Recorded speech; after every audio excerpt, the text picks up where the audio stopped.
river.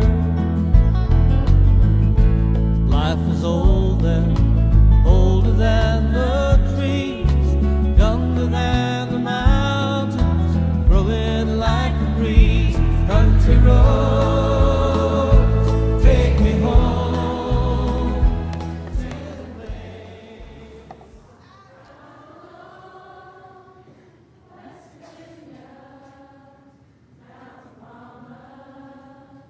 Take me home, country roads.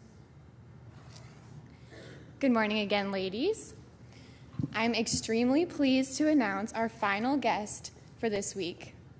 U.S. Senator Joe Manchin was sworn into the United States Senate on November 15, 2010, to fill the seat left vacant by the late Senator Robert C. Byrd.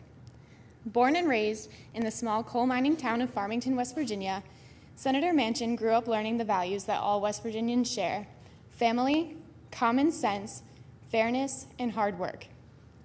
He gives credit to his grandfather, Papa Joe, an Italian immigrant and town grocer, and his grandmother, Mama Kay, for igniting his passion for serving the public. Manchin has progressed from working as a state legislator to serving a 6-year term as governor of West Virginia to his current position of U.S. Senator. As the 34th governor of West Virginia, Manchin approved millions of dollars in tax relief for West Virginia citizens and businesses, fixed the state's workers' compensation system, established the first comprehensive teacher pay package in more than 15 years, and dramatically decreased the state debt. As a senator, Joe Manchin is committed to bringing this same drive for positive change through his ability to work with both Republicans and Democrats to form a common sense solution within the issues that plague our nation. Manchin is a proponent of job creation and believes wholeheartedly that the government should act as a partner rather than an adversary. Senator Manchin currently serves on 4 committees that tackle the important work of addressing energy needs, veteran care, and the oversight of discretionary spending and intelligence activities. He attended West Virginia University on a football scholarship and has enjoyed recreations such as piloting, outdoorsmanship, hunting, fishing, and motorcycling. He's been married for more than 4 decades to the former Gail Connolly of Beckley. Together, they proudly have 3 children and 10 grandchildren. Without further ado, it is my immense honor to welcome United States Senator Joe Manchin.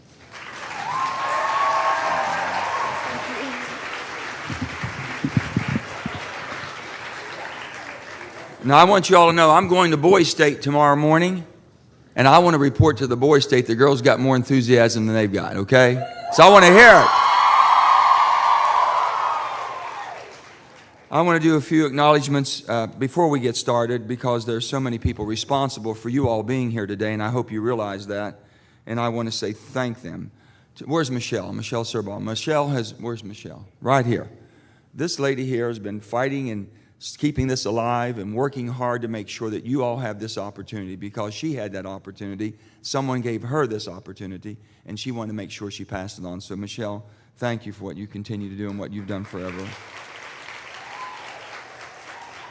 To Rosemary Thomas, I've known her since she was a little baby, and I've known her mom and her father and all of them, just wonderful people.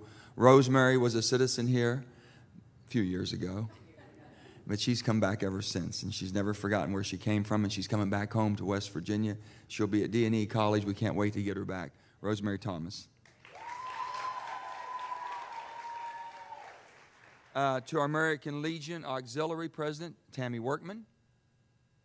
To the American Legion Commander, Sherman Boxa. We've got a few special people that I hope that you all have been able to say thank you, because we have, first of all, Irene Weber, which is now Michelle's mother. Irene, I don't know if you all knew that, but Irene's been coming 50 years. Irene, where's Irene? She's working. Irene Weber, if you say thank you to Irene when you see her, okay? 50 years coming to Girls State, making this happen. Also, Betty Ray. Betty Ray's been doing this for 55 years. Her great-grandson, Caleb, is attending Boys State, and I'll be seeing him tomorrow. Make sure I've gotten everybody.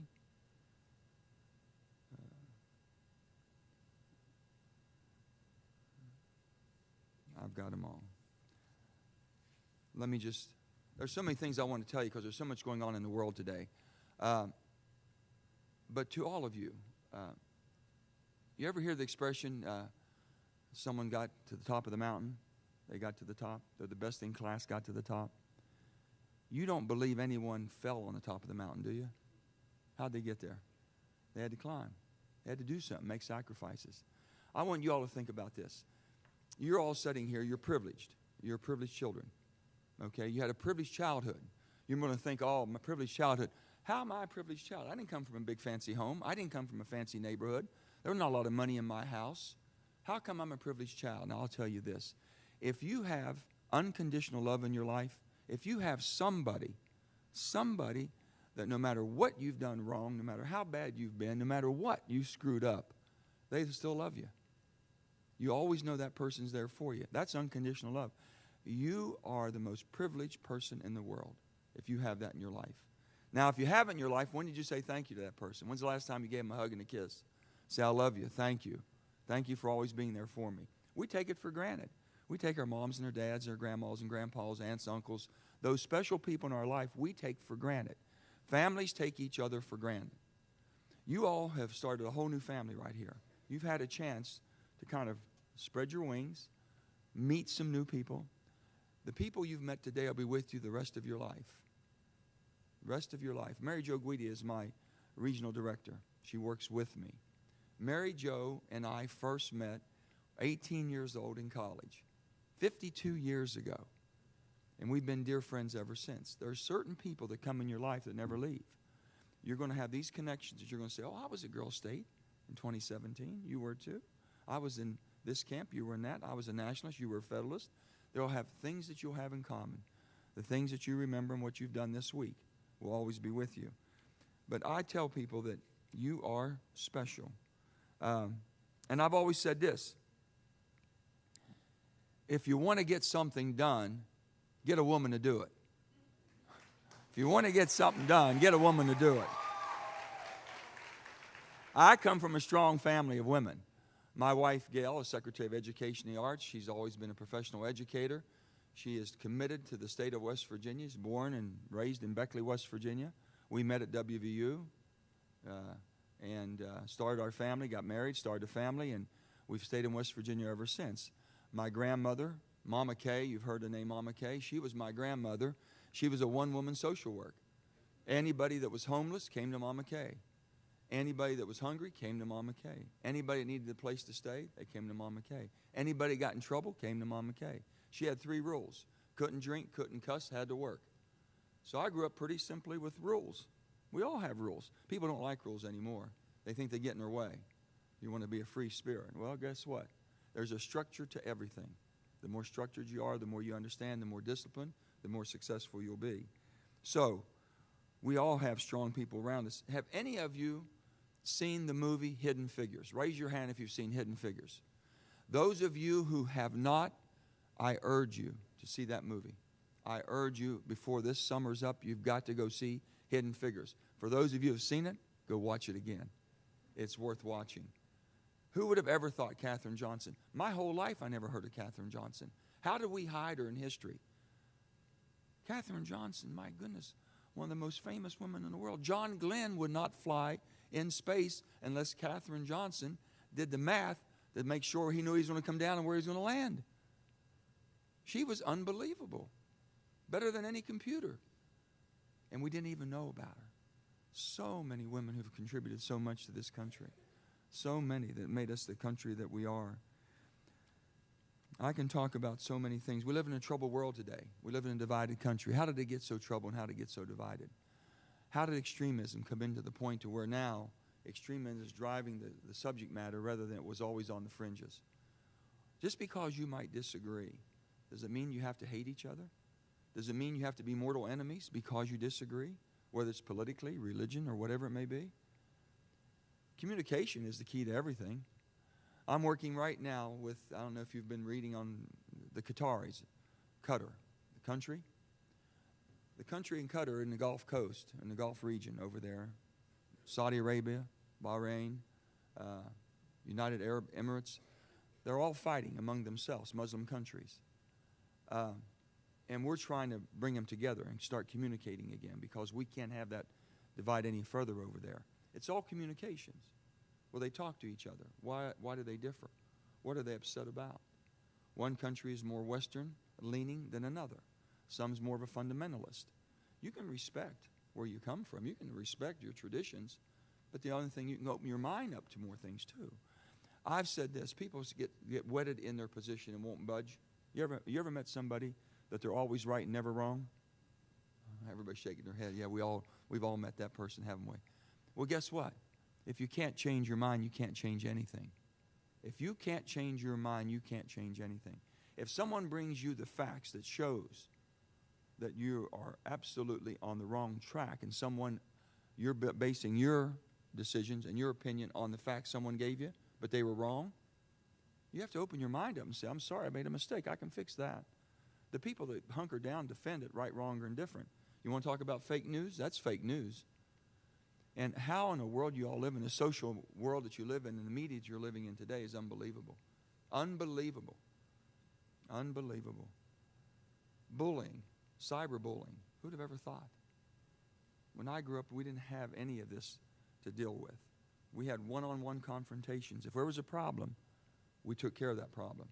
We tried to work it out. If we didn't, we had a little skirmish. After the skirmish, we got back together. I'll give you an example. I had a coach at Farmington, a little high school, a little coal mining town. He was just such a great person, but he thought this way. He says, okay. He knew that there was a fight going on, or two guys were getting in a fight mostly, whatever it might be. And he said, now wait a minute, I'll tell you what. I want both of you to come to the gym at noon, at 12 o'clock. At 12 o'clock, he would bring us into the gym, and he'd put 16-ounce boxing gloves on us. 16 ounces of heavy boxing glove. And we would be the entertainment for the lunch crowd. That's how he settled it. We were so darn tired by the second round, we couldn't even lift our arms. So, we said, let's give up, let's go eat.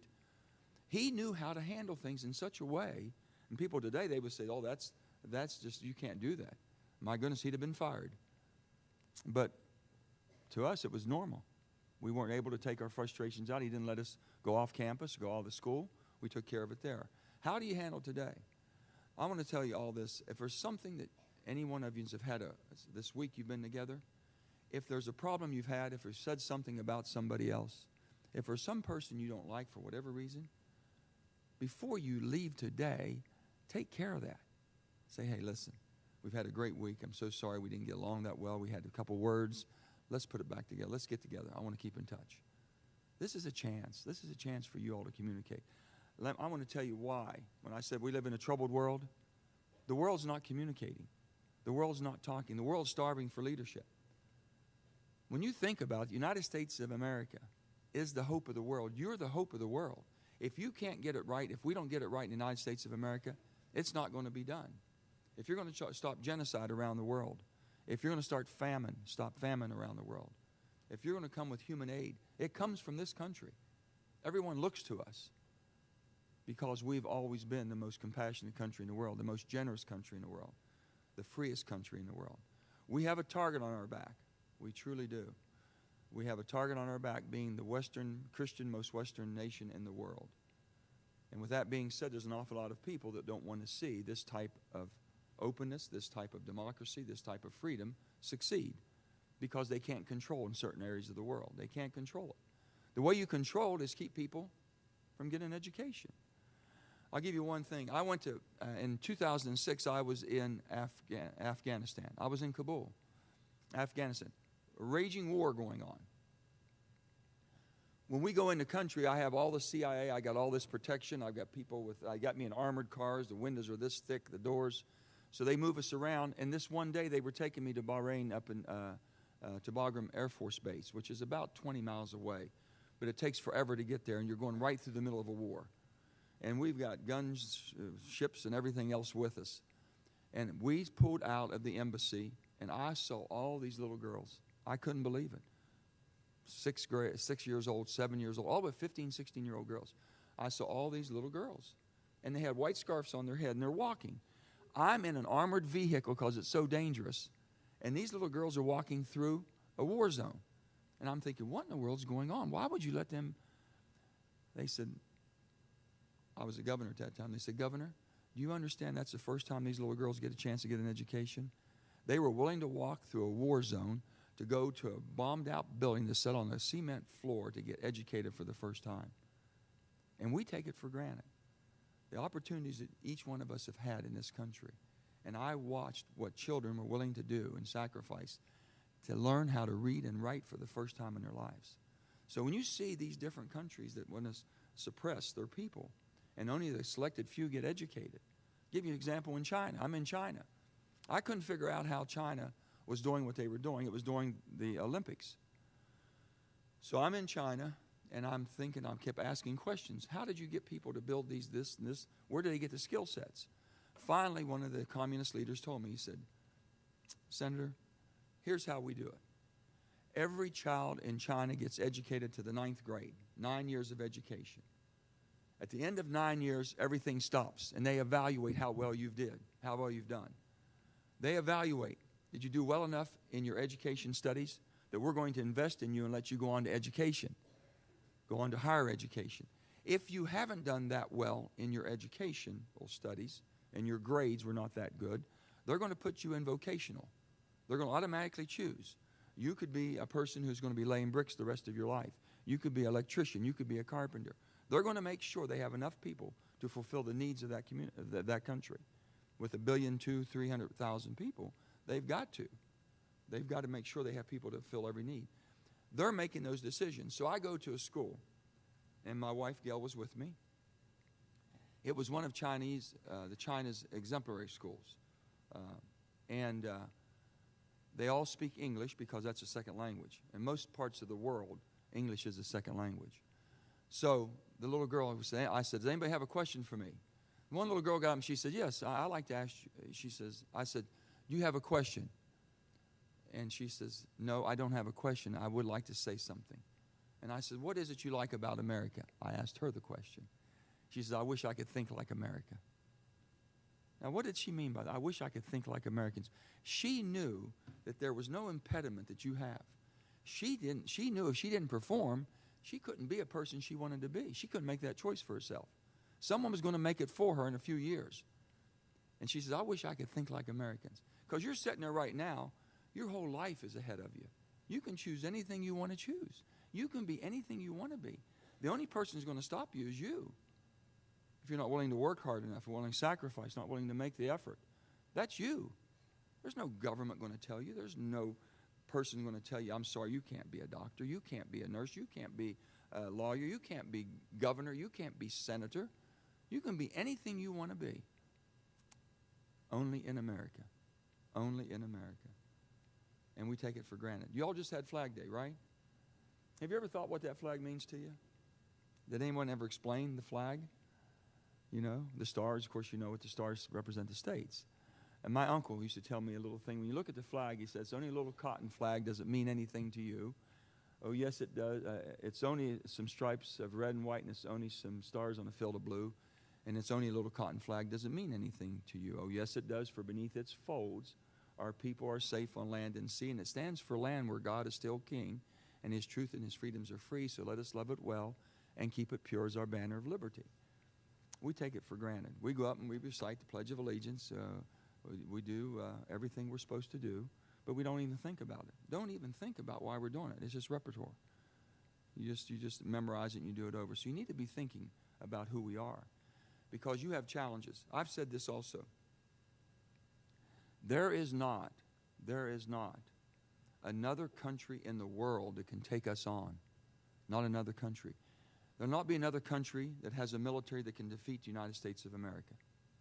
They'll challenge us, but they can't defeat us. They know. We have the greatest military in the world, the greatest intelligence community in the world. We have the best of the best. I've seen it all. They don't think they'll have to do that with your generation. There's not another country thinks they can take on your economy. Think about the economy you live in. The United States of America has a $20 trillion GDP. That's gross domestic product. That's the value of your annual economy. Guess who's next? China. Half of that, $10.5 trillion. Then guess who? Japan, $5.5. Then what? You have the UK, 4. Guess where big bad Russia is? 2.5 to 3 trillion. So when we talk about all this going on, nobody has the economy that we do. Our economy has to basically spur the whole national, international economy to get people working again. That's what's happening. So they're not going to take you on militarily. They're not going to take you on economically. They don't think they have to. You know why?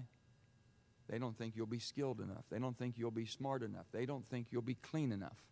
They don't think you'll be able to maintain a superpower status.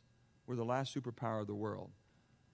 When you think about the superpower of the world, basically the monetary system, the money system of the world involves around the United States currency. They don't think you'll be able to maintain that. Well, there's never been a generation let us down. Not one generation has ever let us down. Not one. And I don't think you will either. I believe in you more than you believe in yourself. I believe you'll rise to that occasion. This whole thing about opiates, we got basically drugs. We've got prescription drugs, illegal drugs, people trying things, experimenting, this and that. We got cyberbullying. We got on and on and on, different challenges. You've got more than ever, but you got more opportunity than ever. The whole world is open up to you. You can do business anywhere you want. We talk about health care. The United States of America has to change its direction in health care.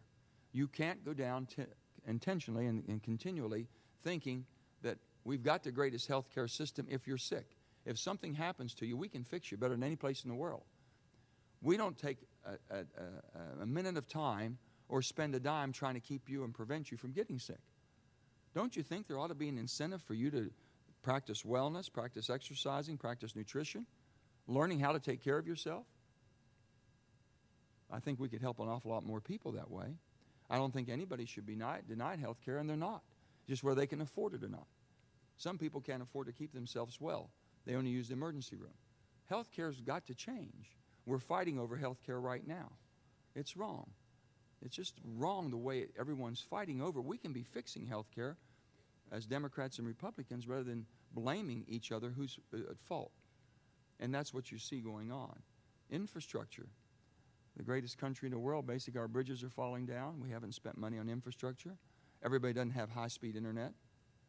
If you're in China, if I was in Beijing not long ago, I never saw a phone booth in Beijing. Never saw a phone booth. They skipped a whole building block, if you will. They never went through like we went through the electricity, from getting electricity and then getting better service and then being able to get refrigerators and being able to get all the things that we take for granted. They missed all of that. They never had a telephone system where it was a party line and you had to crank it up and all this, as you've seen us evolve. They went strictly to cell phones. They went from zero to cell phones. And there's connections everywhere. I got good connection anywhere and everywhere I was because they built a system around that. Everything has changed differently in the challenges you have. Shelley Moore Capito, I know, spoke to you, and she's a dear friend of mine. We work together, and we're Democrats and Republicans. But guess what? We're Americans first. We're West Virginians. And then we have our political identity. The political identity should be just that, your identity. It's not who you are. It doesn't define who you are. You are who you are because of how you act, what you believe, and how you treat people. That's really who you are. And I hope all of you remember that and don't get caught into this. I want to plead with all of you to do everything you can to stay in West Virginia. I've had 17 job fairs. I hear people say, I can't find a job in West Virginia. I want you to know that there's plenty of jobs in West Virginia. We just need more workers. I need people with good skill sets. You can find a good job in West Virginia if you want to stay in West Virginia. That's what we're looking to do. We need to find better people that want to stay in this state, that want the skill sets, and will fight for this state. We lose you, we have nothing to sell. When I was governor, I sold you. I didn't sell anything but the people we had. People would always ask me, can you guarantee me I can get a good workforce so I could basically take care of my business and grow my business? That's all they wanted. So West Virginia can be as good as we want to be. We've had our challenges, but we got opportunities. Centrally located, 2/3 of the population within 1 day of driving. You got everything you ever want here, from the beauty of a state that we have, the recreation that we have, everything going for us if we just take advantage of it. But the thing that I've thought about more than anything is that this. You've heard about people hitting the jackpot. So I want to win the lottery, right? Everybody wants to win the lottery? Okay. What would you do if you won the lottery? Think about it in your mind. What would you do? Now, when you hit the lottery, you think, I won $1 million or whatever. You won a lot of money, okay? I've hit the lottery. I want you to think what you would do with it. Then I'm going to ask you a question. You already hit the lottery.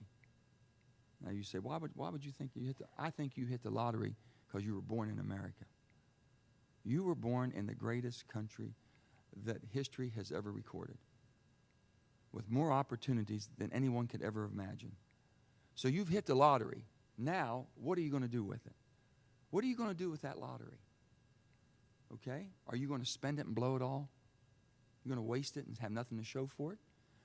Are you going to basically give some to charity, help others that are less fortunate? Are you going to invest it so it'll be able to give you a better quality of a life and an opportunity? What are you going to do with your lottery? You've just hit it. Hit it. You hit it. You're here. Now, after the experience you've had this week, what are you going to do with it? You're going to go home and share it with anybody? You're going to talk to some of the young ladies who didn't have the same opportunity you did? You're going to talk to some sophomores and freshmen saying, you ought to go to Girls State? You won't believe the opportunity you've had? What are you going to do with the lottery? Because you have hit it. What are you going to do with the person who made a sacrifice? You want to go home? When they meet you outside afterwards, you're going to thank them, give them a hug and a kiss, and say thank you. I really appreciate what you've been able to do for me, giving me this opportunity. Just count your blessings. Now, I've always said this. If you can count your blessings, you can share your blessings. Think about that. If you can count your blessings, you can share your blessings. And let me tell you else what's expected of you, not just as a West Virginian, but as an American. You got to give something back.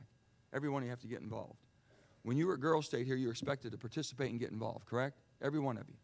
You just couldn't sit back and watch it go by. You had to be involved. Well, that's part of being an American. That's part of being a West Virginian. So you've got to get out and make something happen. You've got to get involved. I would hope some of you would run for office. I think, really, the country is poised to have a woman president.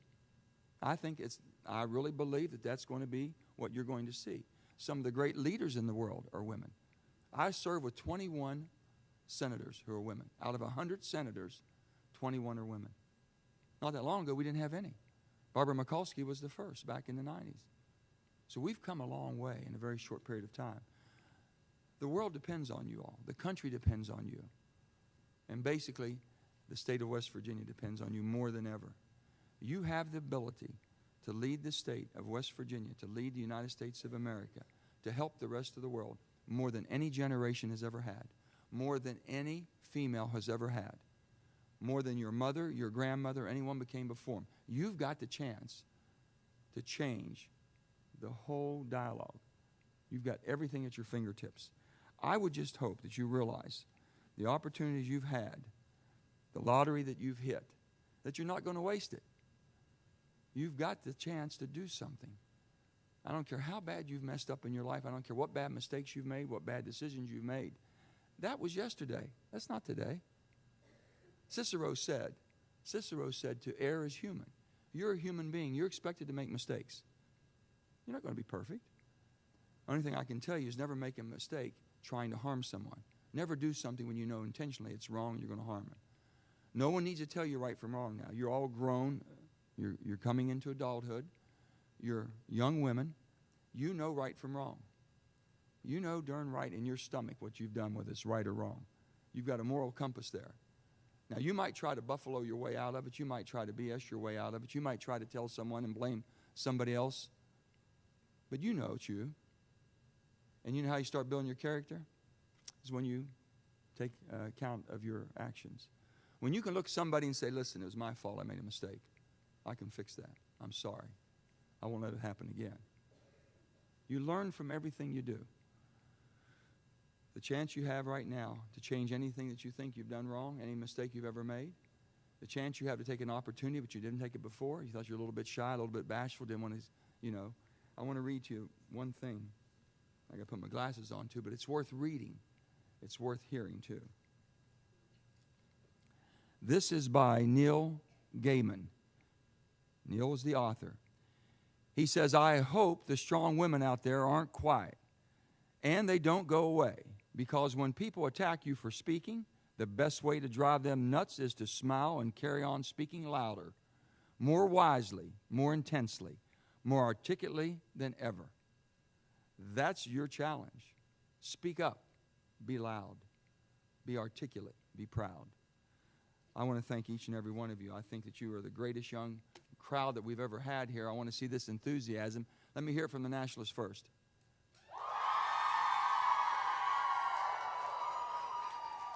Let me hear it from the Federalists now. Where's our Governor, Sidney West? Where's Sidney? Congratulations. Congratulations. I have a young lady here that I'm very proud of. She's done a great job. I've known her since she was a twinkle in her daddy's eye. My granddaughter, Sophie Manchin, right there. I know so many of y'all's parents, and I've been affiliated because I've been involved for so many years. I know so many of them. Morgan LaRue's grandmother Janice has been a friend of mine for a long time. She was a county commissioner. I know a lot of your families because of that. Morgan, where are you, honey?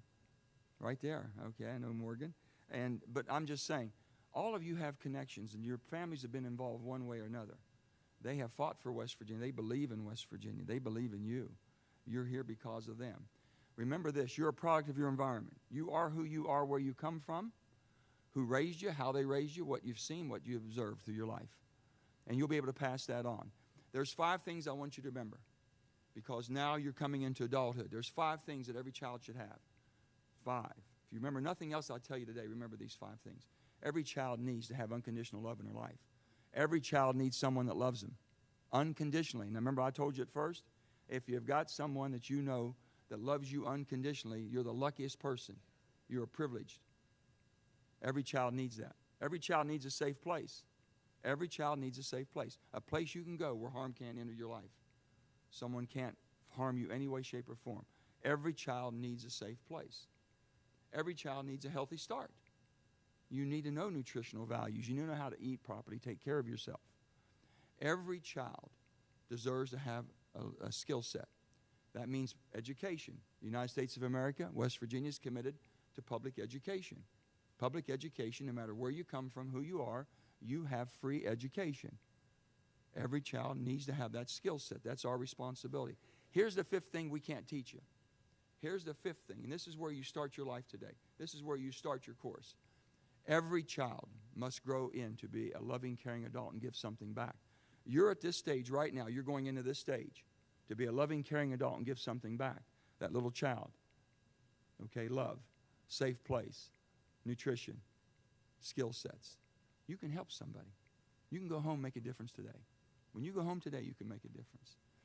I believe in you more than you believe in yourself. You're the next greatest generation that we've ever seen in West Virginia and in America. The hope of the world rests on your shoulders, and they're counting on you to rise above anything and everything in your way, any obstacle that you can overcome, and you will. With that, I say congratulations to the Girls State of 2017, to the Nationalists, to the Federalists, to all of you who participated. Everyone's a winner. Everyone goes home a winner with a new attitude. God bless you. God bless the state of West Virginia, and God continue to bless the United States of America. Thank you.